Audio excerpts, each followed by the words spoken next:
Hello, I'm Simon Whistler. You're watching TopTenzNet, and in the video today, the top 10 fascinating facts about the Battle of the Somme. The Battle of the Somme is rarely talked about and not often the subject of movies, but it was one of the most important battles of World War I and much more significant for the history of warfare than many realize. This battle was one of the bloodiest in recorded history and forced the Germans to fight on an extra front in their last-ditch effort to divert their forces from their battle against the French at Verdun. While the battle was planned out carefully by the British leadership, the new technology of the time and how the Germans would utilize it was something they were not prepared for. As the battle slogged on for months, both sides succeeded and failed at many different innovations and helped shape the strategies of the war for many years to come. Number 10. J.R.R. Tolkien's work was greatly inspired by his experience in the bloody Battle of the Somme. J.R.R. Tolkien is known for writing the epic Lord of the Rings series as well as all accompanying material. He translated Beowulf, was fluent in multiple languages, and was indeed so fond of languages that he created several of his own. However, what most people don't realize is that he fought in the Great War and saw many horrible things that would go on to impact his future writings. In a sense, without Tolkien's harrowing experience at the Battle of the Somme, he may never have had the inspiration for the epic that we all know and love today. He worked as a communications specialist, which is probably unsurprising to most considering his skill at language. This doesn't mean he got to sit around with a radio, though. He was often physically going from place to place to make sure communications were delivered, and saw more than his fair share of the worst of the battle. Near the end of the Battle of the Somme, he got sick and ended up in the hospital, unable to fight any longer. During that time, his fevered imaginings from the battle formed the beginning of much of what would one day become Middle-earth. It is also fascinating to think about how our own personal experiences always come through beyond all else. As someone who spends much of his time as a courier of information, the focal point of his trilogy involves a couple of clever individuals sneaking behind enemy lines for one desperate act of sabotage. Number 9. The Battle of the Somme saw the first use of primitive tanks, although they didn't perform very well. Tanks are considered a necessary part of the battlefield today, but back in the early days of World War I, they weren't a thing at all. They saw their first introduction during the Battle of the Somme, during one of the later attempts to push through the entrenched German position. The plan was that the tanks would slowly move forward, deflecting enemy fire, taking out trenches, and allowing Allied soldiers to use them as cover as they advanced. As far as plans go, it was fairly solid, but the problem was that the technology was really new. The British brought in 50 tanks to make another push at the Germans, and the results were mostly disastrous. Only 35 of them even managed to make it onto the battlefield, and from the beginning, the tanks were plagued with problems. At one point, one tank got confused and started going after an Allied trench. Another tank lost its locomotion, and after the soldiers got out and realized they weren't going anywhere, they allegedly stopped to make tea. Overall, though, the tanks fired up the imagination of commanders all over the world and spurred future developments. But in terms of their effectiveness at the Battle of the Somme, they were more of a fascination than anything else. Number 8. The first day of the battle was the biggest single loss for the British Army in its entire history. The first day of the Battle of the Somme was a day that will be forever remembered as the bloodiest day in the history of the British Army. Indeed, it is also one of the bloodiest single days in any battle in the history of the world. The British began an advance on July 1, 1916, in order to divert German forces from the Battle of Verdun, where the French were getting severely battered and were in sore need of some relief. The British command believed that the way to attack was relatively clear and things would go very smoothly. If they had imagined the bloodbath that would occur, they likely would have considered a rather different strategy. The advance towards the German lines was brought up short before long by Germans who were firmly entrenched in absurdly well-dug-out trench systems. They were waiting with machine gun nests to take down British forces in droves. However, this does not mean that the Germans got out of that first day without incredible losses of their own. By the end of the first bloody day, during which the British only gained a very small amount of ground, the British had lost over 20,000 men, and the Germans had lost close to 10,000 themselves. On top of that, tens of thousands more were wounded. However, this sadly was only the beginning of an incredibly bloody conflict that would last for months. Number 7. Hitler fought in the Battle of the Somme and received an injury that haunted him for life. Adolf Hitler needs no introduction. He's such a recent arch-villain of history that he has become the go-to comparison anytime we want to suggest that someone is evil. Many people like to speculate what could have happened if Hitler had gone to art school or turned out differently in some other way. Some may be surprised to know that as a young man, he fought for Germany during the famous Battle of the Somme and had his own traumatic experience that could have shaped his thinking for many years to come. He sustained an injury to his thigh which took him out of combat, and it's rumored that the injury did even more than that. There are legends that claim the injury also caused Hitler to lose one of his testicles, which led him to develop insecurities for the rest of his life. However, this story doesn't need to be true in order for Hitler's leg injury to have changed who he was. While he was recovering, whether just from a thigh wound or a testicle injury as well, he thought about all the horrible things on the battlefield and thought that someone should be held accountable for everything that had happened. Sadly, as we all know from history, he chose to take his anger out on the wrong people and killed millions of innocent Jewish people, along with anyone else they deemed too impure or who disagreed with the regime.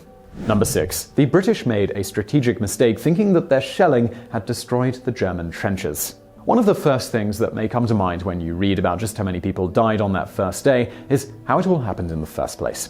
After all, it would seem that in such an enlightened time, it would be strange to simply throw your men at a fortified position and watch them die off en masse. The truth is that the British had carefully planned their attack and thought that they were in a much better position than they actually were. They had carefully barraged the enemy position with heavy artillery for days before the first day of the battle and thought they had taken out the majority of the enemy's positions, as well as many of their soldiers. Therefore, it was to their great surprise when they tried to break almost casually through enemy lines on the first day, and they quickly found enemy machine gun nests tearing through their well-lined-up men who had not been at all coached to expect such heavy resistance. The problem was that the British had done their battle simulations based on the capabilities of their own trenches, but the Germans had spent most of their time perfecting the intricacies of the trenches themselves. The Germans took trench warfare very seriously. They had dug in very deep and even had some of their trenches reinforced with concrete. When the British came, the Germans were simply far more ready than they had anticipated.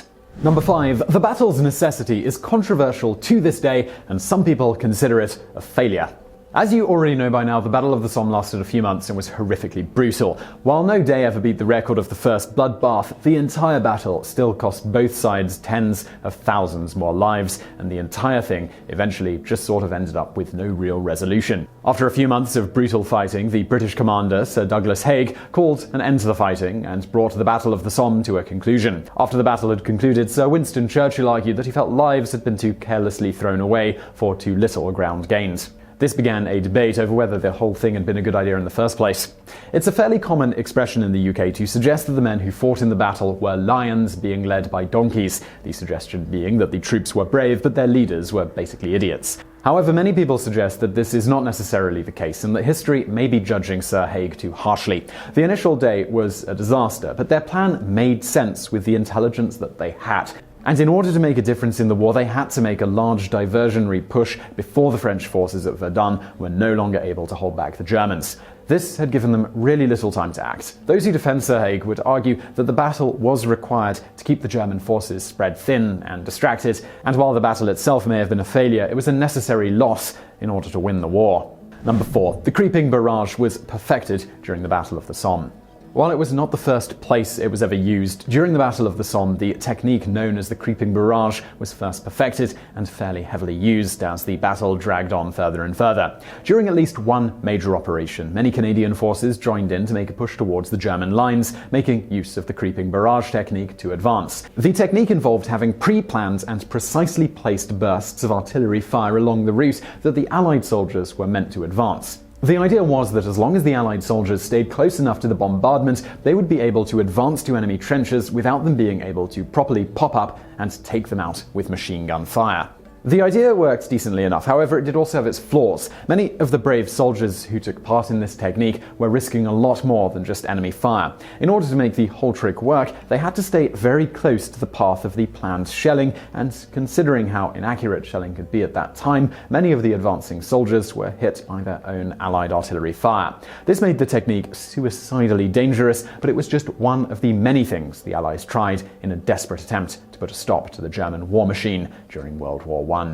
Number 3. One town gave nearly everything for the war effort. During the early days of World War I, volunteers were sorely needed, and so the Secretary of War, Lord Kitchener, called for people to sign up and do their patriotic duty for the war effort. In the small town of Akron, nearly 1,000 men volunteered to join the British Army and fight against the Germans. Most of this group ended up in their own battalion, which later became known as the Akron Pals. This battalion would go on to have their first major fight at the Battle of the Somme.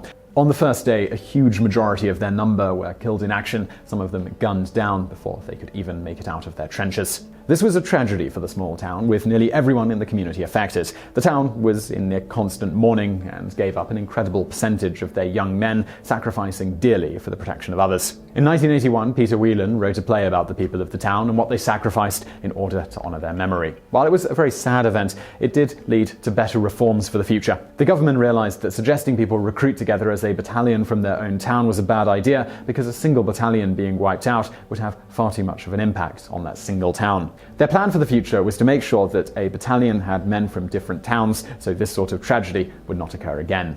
Number 2. Machine guns allowed for a level of mass butchery never seen before.